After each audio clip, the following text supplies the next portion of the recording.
Dans le livre de l'Apocalypse, Jean, le disciple bien-aimé, reçoit une vision extraordinaire du futur, un temps où Dieu va renouveler toute la création.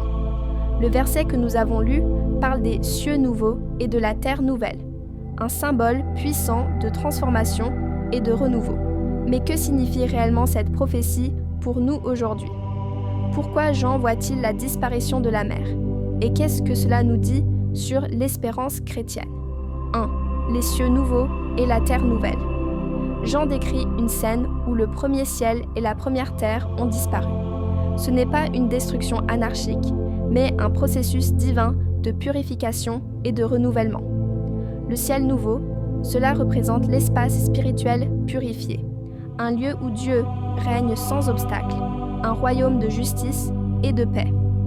La terre nouvelle, cela symbolise notre réalité matérielle transformée, où la souffrance, la maladie et la mort ne dominent plus. Tout est recréé selon la volonté de Dieu. Le message est clair, Dieu ne veut pas simplement nous sauver individuellement, mais renouveler toute la création. La vision de Jean nous rappelle que l'avenir n'est pas laissé au hasard. Il est guidé par l'amour et la justice de Dieu. 2. La disparition de la mer.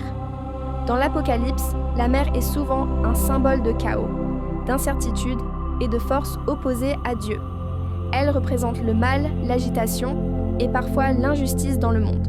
Lorsque Jean dit que la mer n'était plus, cela signifie que Dieu mettra fin à toute opposition qui trouble la paix et la sécurité de son peuple.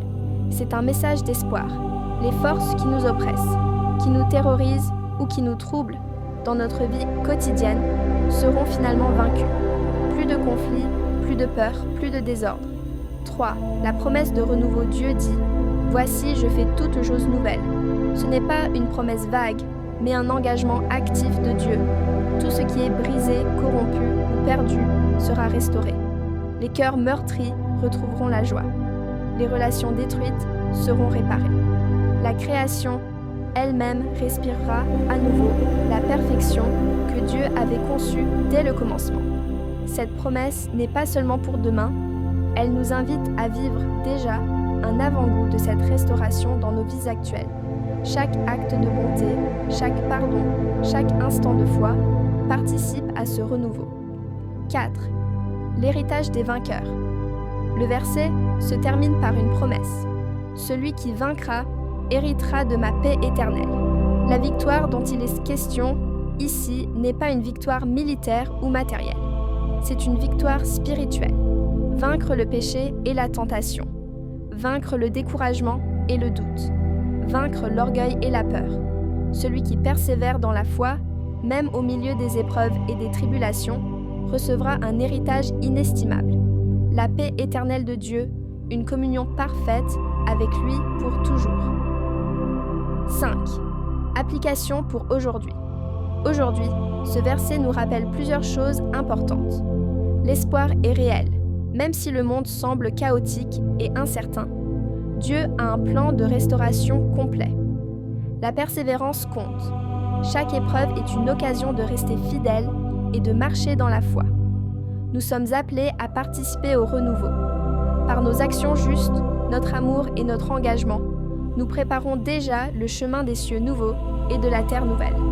Conclusion, le verset sur les cieux nouveaux et la terre nouvelle est plus qu'une simple prophétie. C'est un appel à vivre dans l'espérance, à refuser le désespoir et à se rappeler que Dieu transforme tout ce qui est brisé. La vision de Jean nous montre que, malgré les difficultés présentes, l'avenir appartient à Dieu et ceux qui lui font confiance hériteront d'une paix éternelle. C'est un message puissant pour chacun de nous. Dieu fait toutes choses nouvelles et il nous invite à être des témoins de ce renouveau ici et maintenant.